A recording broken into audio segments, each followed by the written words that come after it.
The community college, often referred to as the People's College, it is said to represent democracy's door, as it offers an opportunity to those people who have been traditionally marginalized. But is it truly egalitarian, or just really good PR?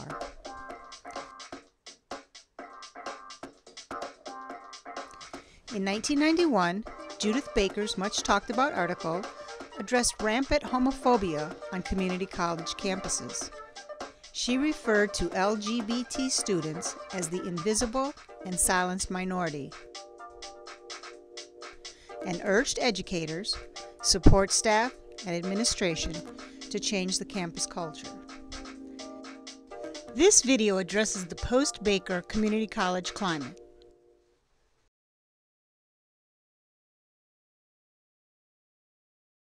Anyway, I'm here with Shane Windmeyer. He's of Campus Pride. He's also a speaker who goes around to colleges and universities talking about LGBT issues on campus.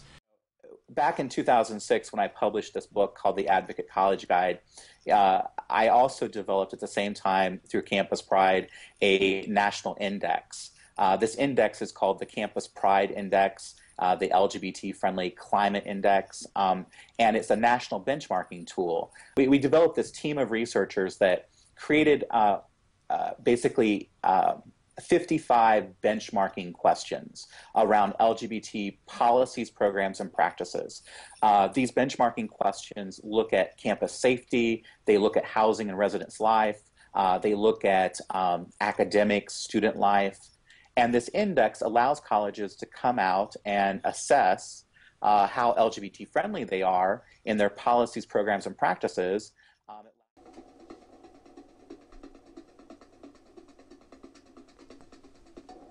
345 colleges currently participate in this voluntary index. However, only 24 are community colleges.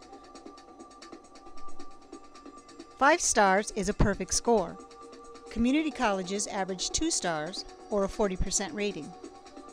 The most common score, however, is a 1 star, the lowest score possible. Community colleges need to do more for this marginalized population.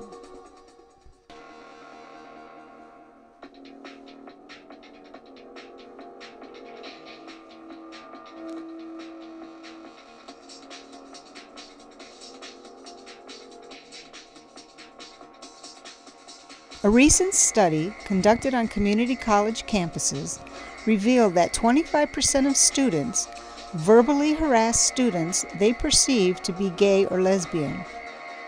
Male aggression on community college campuses is alarming. Half of males admitted to anti-gay violence and/or harassment. LGBT people are among the most despised groups in society. Not being queer is a central organizing principle in our culture. Every young boy's experience is shaped and formed within this framework. Community colleges' unwillingness to acknowledge and assist this population mirrors that of the society. Congressman Jeff Landry is continuing his call to terminate the lesbian, gay, bisexual, and transgender minor at UL Lafayette.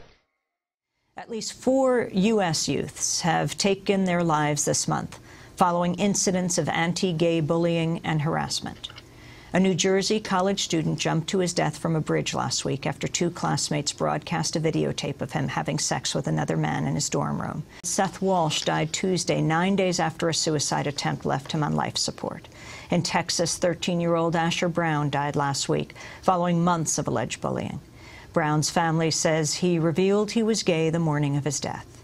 And in Indiana, 15-year-old Billy Lucas hung himself earlier this month after being bullied by classmates. And many of the students, faculty, and staff who are LGBT actually hide their sexual identity or their gender identity as a way to avoid that intimidation. And we learned that through our report. And we also learned that students are, considering leaving their campus because of the challenging climate.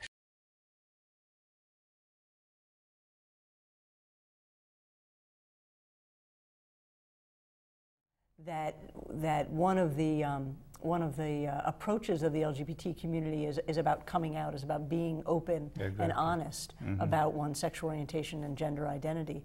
And that's a very powerful tool. You don't hide who you are. While LGBT college students share many similarities to other college students, there are a number of major stressors and behaviors that are highly distinctive to this population, which include depression, anxiety, violence, substance abuse, self-destructive behaviors, including high-risk sexual behaviors and suicide.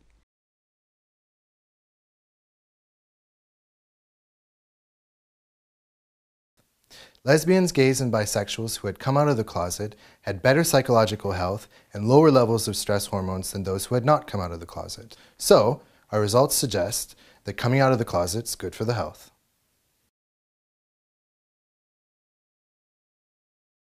And what we find on most of our campuses is that there's there's no responsibility that the campus takes to make sure those issues are part of the dialogue. And that's a problem, I think, in 2011, 2012, that we still expect the LGBT students or the faculty staff to basically teach and educate around LGBT issues. We should do that as administrators. We should do a better job of institutionalizing that. But the passive violence is something that we tend to ignore and not even recognize.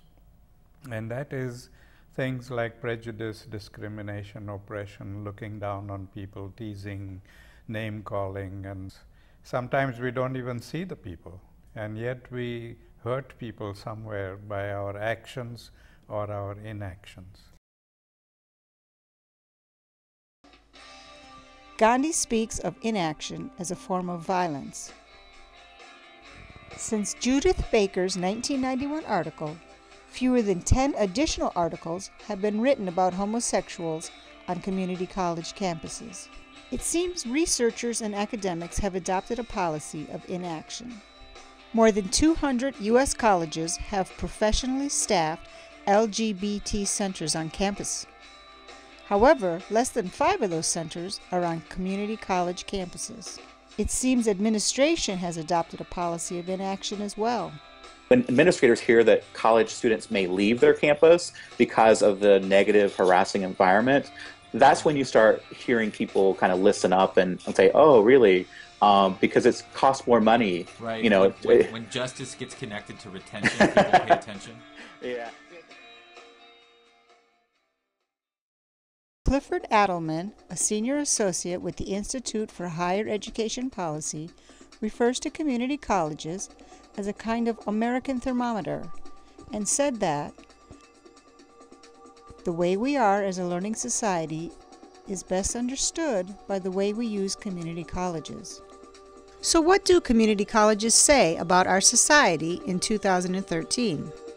Let's pull back the curtain on open access education.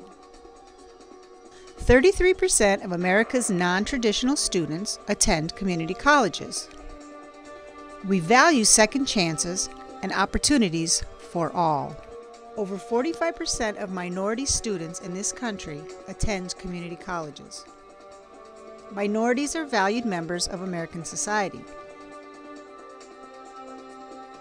50% of the college students over age 50 attend community college. Our society values baby boomers, career changers, and the senior citizen population. 71% of disabled college students attend community colleges. The United States values, protects, and fights for this population. And the LGBT community?